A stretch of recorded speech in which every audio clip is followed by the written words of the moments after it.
What's up, Ragin Nation? How's it going? This is Alex Yu, and you're watching the Ragin Ronin review. I got a review for you. Last night I saw Logan, and Logan is a very special film in the world of comic book movies because it is the 10th film in the X-Men franchise. It is also the 9th film where Hugh Jackman reprises his role as Wolverine. It is the second R-rated film in the X-Men franchise, the first one being Deadpool. It is also James Mangold's second time directing a Wolverine film. But most importantly, it is Hugh Jackman's final portrayal of the title character, Logan, aka Wolverine. And that is a very, very big deal because this is where he goes completely all out. Like full-on beast mode, go for broke, go big or go home. And with that being said, this film could have only been told had it been rated R. Now this is a pretty big deal because X-Men came out in 2000, 17 years ago. And when we first saw Wolverine in X-Men, he was pretty tame, to be completely honest. The movie kept it pretty tame. But as the character progressed, we started to see that progression of his fury. Because, you know, let's be honest, these films are all rated PG-13, and we never really got to see Wolverine do what he does with his blades. And Logan is finally that film to make that happen. And it's very, very appropriate because it isn't just an R rating for the sake of being an R rating. This is a film which this is a rating which completely suits the nature of the character. But I'll get more into that later on. Let's talk about the movie itself. Now, first of all, I had some pretty high expectations going into this film because of all that I've read about it. I never read anything spoilerish, but I've read some headlines for the reviews. I've followed the production of the film, and it sounded pretty good.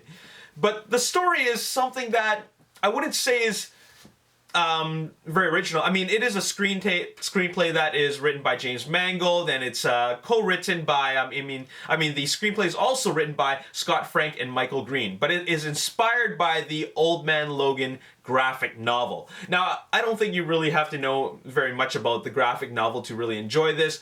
All you gotta know is that it has a story which involves Wolverine, or Logan, and Patrick Stewart. They're taking care of this this little girl. This little girl is special, and she needs to be protected. And the survival of her character is quite important. So, you know, already right there, the story has a little bit of clichéness to it, if you will, because we've seen stories like this. I mean, I recently saw a film called The Girl with the Gifts, where they had to protect this girl because she is the cure for a zombie plague. And then there's the video game, The Last of Us, where, you know, they had to protect this girl, which is the same kind of thing because her DNA carries the blood of like the cure for a zombie plague. And there's been a lot of stories where a character has to care for and protect this, you know, this boy or little girl because of for a greater good or bigger picture. Another one that comes to mind is a Bruce Willis film called Mercury Rising. So anyways, so it's a story that we've seen before in other films. It's kind of cliche, but another thing that is kind of cliche about this story is that you have this character, let's just think of him as a father figure, okay? And he reluctantly wants to take care of this little girl. But of course, we know that he does. So that in itself is also quite cliche. And of course, there's a party of bad guys that want the little girl or the little boy or, you know, whatever it is that they're trying to protect. So there's always a bad guy, a group of bad guys that want the child. Okay, so this is a story that's not anything groundbreaking. We've seen it before, but what makes this film great is the characters. The characters, the performances, the acting, it's all incredible. Because let's be completely honest here. This is Wolverine's, or rather Hugh Jackman's final reprisal of the Wolverine character. And recently we just learned that this is Patrick Stewart's final portrayal of Professor X. So they're going all out with this film. James Mangold, with his direction and his screenplay, along with the work of Scott Frank and Michael Green, the co-writers, they wrote a great treatment for these characters. I mean, we are really seeing another side of these characters that we've never seen before. I mean, we've always seen the relationship between Charles Xavier and Logan. We've always seen that. It's a very, very great dynamic they have. But I've never seen anything like this. This explores another part of their relationship, and it's really quite unique, and unique to this film alone. So it was great to see that, but it was also great to see them explore another like emotional aspect of their characters, and it really, really stretches their acting chops, because these are two really, really great actors, but we've seen them portray the characters the same style over and over and over and over again. Now we're seeing something completely different. Keep in mind, this film takes place in 2029. A lot has happened. And between the events of the last X-Men film and this film, you can see that there's a progression in their characters, not just physically in age, but also their minds. Like, they've been through a lot, and it really shows. And a really, really big thumbs up to the performances of Patrick Stewart and Hugh Jackman for what they've done. It was a great performance, an emotional performance that gives us the most emotional story out of all the films, all the X-Men films. It is definitely an emotional story. Now, with that being said, with regards to performances, is it Daphne Keane? Daphne Keane. Let me just look that up. I just want to make sure that I say her name right. Daphne Keane. Yes, Daphne Keane plays X-23, also known as Laura Kinney. Now, if you've read the comic books, you know who that is.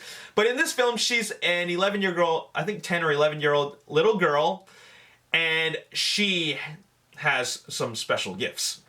And let's just say that she unleashes her fury like she steals the show, okay? Like, Patrick Stewart, Hugh Jackman put on great performances, but Daphne Keane as Laura, she steals the show. She steals the show just like how Chloe Grace Moretz in Kick-Ass steals the show as Hit Girl. But I think Daphne Keane even does a better job because it's a more emotional performance compared to Hit Girl's performance or Chloe Grace Moretz's performance, which is more of like a comic book style performance, like a comic book performance. It's a comedic performance, right? This is straight on fury. This is like you really like fall in love with the character just because of what she's capable of and how she portrays it. She does it so well, and you know, her just being what she is, like as an innocent child, well, let's not say innocent, but let's just say as a child in an R-rated film, it is like wow, you fall in love with her character, you fall in love with all the protagonists in this film. These characters are written so well that like you love them. Now I won't allow, there are some gripes that I have about this film, and of course, you know, I'm not going to say anything about the cliche story. I just won't, just because it is like, it doesn't bother me at all, because like I didn't need to see anything groundbreaking. I just want to see an evolution of the characters, which they gave us. It's mostly about the characters as opposed to the story. But one thing that I had a gripe about was mainly the villains in the film, and I would say that, you know, the way they handled the main villain or Logan's like equal is it's appropriate. It is appropriate, but it's a bit of it really changes, in my opinion, it changes the direction of the film a little bit. Okay, I won't say anything. And another thing is that the Donald Pierce character, who is the leader of the Reavers, they aren't such a big deal, to be completely honest. They're not a big deal. Like, when I read that they're going to include the Reavers, I expected a little bit more, but all they really are is just they're just muscle. That's all they are. They're just muscle. And it didn't matter that they were like, you know, like cyborgs, or, you know, like mercenary cyborgs, or like, you know, cybernetic limbs and all that. It didn't matter. Like, it didn't serve a purpose. it didn't matter if they were just special forces or if they were the Reavers. If you didn't have them as the Reavers and just have them as mercenaries, like ex-special forces guys, contractors, it didn't matter. So that's my main gripe about the film, and that is just the villain that was kind of, I won't say it's kind of weak, but it wasn't anything that special to me. Now I want to talk about the direction. I love the direction that James Mangold took for this film. Like, he took it to making it a more, not just an emotional story, but more of a character-driven story. And the fact that it made it rated R was gave Logan finally a way to really unleash his true fury. And the violence is not just for the sake of making it like bloody violence. It's an extension of his emotions, and it just needed to be done. It was a very, very appropriate thing to make it rated R. I'm glad they did that because, wow, it is brutal. It is really, really brutal. It's not a film that you would want to take your kids to. This is not this is not the X-Men film that we've seen before in the past. This is something like that is way more intense, and I love the grounded take that they gave it. It really felt like it reminded me of what Christopher Nolan did for Batman, because in a lot of the films that we've seen from Marvel, of course, you have like high-flying superheroes, super soldiers, and like they're doing a lot of really crazy, amazing physical stunts, right? It's very, very colorful and all that. And same thing with X-Men, like X-Men Apocalypse, Days of Future Past. We got a lot of superhero style action. This is way more grounded. I love that. Like, it's a very, very grounded take on the film, and it needed to be, and in this case, less is more. Like, they didn't have like over-the-top villains. They didn't have like over-the-top action. It was just Charles Xavier, Logan, Laura Kinney. That's it. And they just kept it to the bare minimum, and it was perfect. I love that about it, and they did such a great job with this film.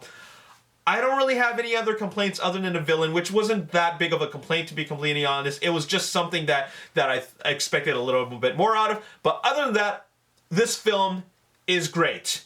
It's phenomenal. It's a triumphant film. It's a very, very great way to end the character and the character's story arc. Fantastic. Just wow.